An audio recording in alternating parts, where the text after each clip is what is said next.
wind rises in mournful whispers around the foundations of the Flannan Isles Lighthouse, carrying with it salt and the faint, rhythmic thud of waves on ancient stone. On the cusp of the 15th of December 1900, the keepers, James Ducat, Thomas Marshall, and Donald MacArthur, move with practiced precision through the structure's circular stairways and narrow corridors. Ducat, the principal keeper, checks the oil stores, his hands rough and stained from weeks of routine maintenance. He exchanges a few low words with Marshall, who is busy recording the weather in the logbook, repeatedly glancing through the glass at the restless, foam-flecked sea below. Outside, MacArthur braces himself against a sudden gust, lashing his oilskin cloak tighter as he inspects the landing for signs of damage. The men are separated only by walls and the simple duties that have defined their days since arriving on Ely Moor. In the kitchen, a pot sits simmering, the smell of boiled potatoes and tinned beef pervading the narrow quarters. Boots clatter across bare flagstone. The echoes mingle with the persistent, patient tick of the lighthouse clock, marking time as faithfully as the ever-turning mechanism above. Later, a lantern is lit and placed by the window, its flame an orange dot against deepening dusk. The keepers move in and out of each other's company, the rhythm of their lives dictated by the relentless cycles of storm and calm, illumination and darkness. The logbook records a note of damage to the west landing, and the men discuss, softly in dialect-laced English, if repairs can wait or must be done despite the rising gale. Their hands, chapped and raw, move over thick ropes and heavy boots, over iron railings slick with moisture and salt.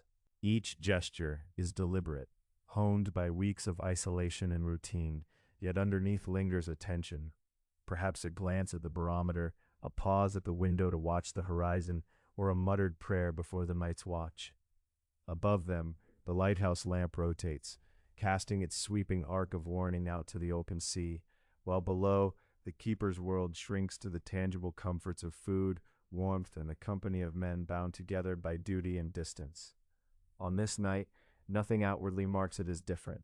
The records are kept, the lamp is lit, the wind howls, but within these stone walls, the last traceable moments of three men's lives pass by, quiet, practical, and wholly human, on the edge of a mystery that will soon deepen in their absence.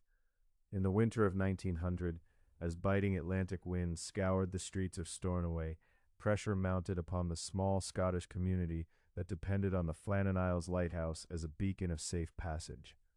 Shopkeepers, their faces reddened by the cold, exchanged terse words as they huddled behind counters, glancing anxiously toward the northwest, where the lighthouse was just out of sight, yet ever present in their minds.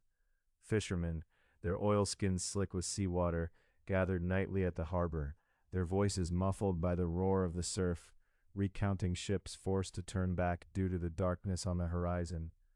Within the modest stone-built homes, families burned peats for warmth and debated what could have gone wrong.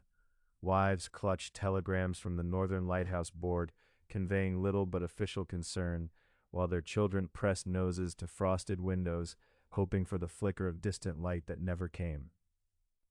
In the town's telegraph office, wires hummed with urgent inquiries, each message a sliver of hope or dread, and the telegraphist's hands trembled slightly as he tapped out updates to Edinburgh and beyond. The absence of the lighthouse's beam was not merely a technical failure, it was a palpable threat, unsettling the rhythms of daily life. Local mariners, wary of the hidden reefs and unpredictable gales, postponed journeys, their boats moored and bobbing restlessly against the stone quay. The parish church, usually a refuge from the storms, saw heavier attendance, as prayers mingled with rumors about what fate might have befallen the keepers on Island Moor. The absence became an active presence, threading through every conversation and action. Even the town's livestock, restless in their pens, seemed to mirror the unease of their keepers. In kitchens and public rooms, hands fidgeted with cups of strong tea, the news spreading in ripples, each retelling adding to the tension. The lantern room atop the lighthouse, which should have been burning bright through the darkest nights, remained a blank black eye on the horizon, a silence that pressed ever more tightly around the city and its people, provoking both fear and a stubborn resolve to uncover the truth behind the vanishing of the keepers. Inside the stone-walled lighthouse on Island Moor, the air was thick with the scent of paraffin and salt, mingling as it always did in the cramped utilitarian quarters of the keepers. The kitchen table, a scarred oak plank worn smooth by years of elbows and meals, was set with chipped enamel plates and a solitary loaf of bread, half eaten, its interior torn by a hasty knife. In the corner, boots caked with the briny mud of the island's paths were lined up haphazardly. 3 pairs, all belonging to the men who tended the light: James Ducat, Thomas Marshall, and Donald MacArthur. Their oilskins, damp from the ceaseless spray, hung on pegs near the heavy black door, a barrier against the omnipresent Atlantic gales. The logbook, still open on the desk, bore the slanted handwriting of Marshall, who had last recorded the storm's violence. Severe gale, gusts to 100 miles per hour, sea lashed to fury. The ticking of the clock on the wall was an odd comfort in the isolation, marking the passing of time as if it could anchor the keepers in normalcy. On the narrow beds, rough woolen blankets were thrown back, and on one, a Bible with dog-eared pages lay open to Psalms. The hearth had cooled, its embers long since gray, suggesting the men had left in a hurry or at an unusual time.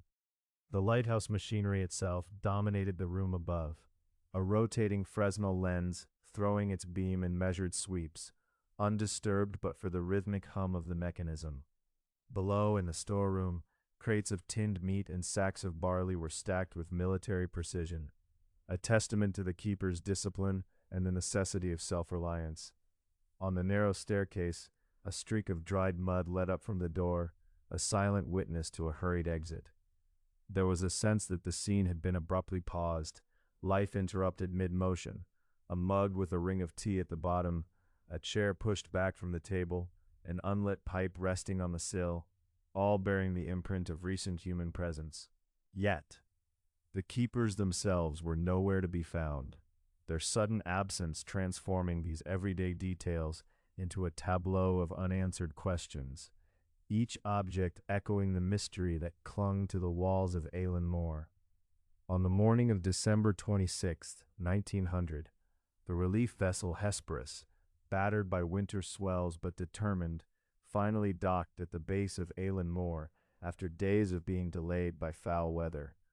The crew, led by Captain Jim Harvey, expected to be greeted by the 3 resident keepers, James Ducat, Thomas Marshall, and Donald MacArthur, who should have been waiting to assist with the landing and the transfer of supplies.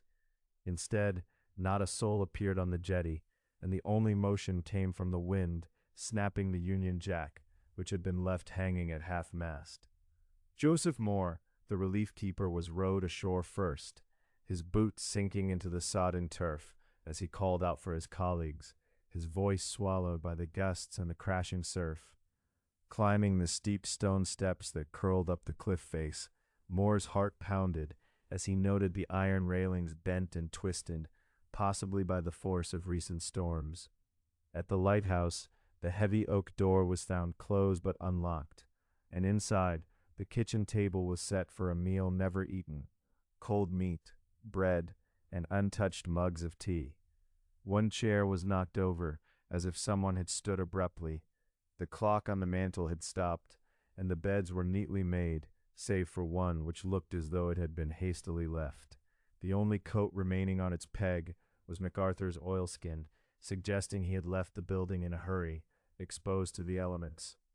Moore searched every chamber, his lantern throwing long shadows along the stone corridors, but no sign of life greeted him, just the relentless howl of the Atlantic outside. The logbook, lying open on the desk, held recent entries in Dugat's hand, the last dated December 13th, reporting severe storms and anxious vigilance. Moore's shouts resounded through the cold, echoing off the whitewashed walls, while outside Harvey and the men scoured the island, finding only the warped remains of a supply box and ropes strewn across the landing platform.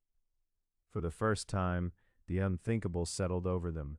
The keepers of Eilean Mor had vanished, their duties abandoned, and their fates unknown. The moment relief arrived to find the lighthouse deserted would mark the irreversible point, a tangible, chilling threshold from which the enigma of their disappearance could not be undone, only investigated in the stark, echoing silence they had left behind.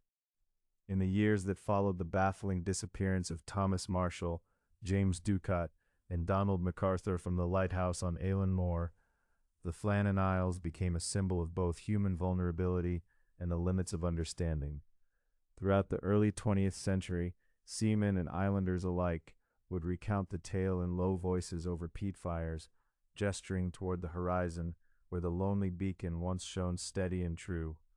The superintendent's logbook, carefully inked in a slanting script, recorded not only the facts, a door left ajar, oilskins missing, and the last meal untouched upon the table, but also the personal observations and uneasy feelings of those who first set foot in the empty light tower. The kitchen clock stopped mid-tick.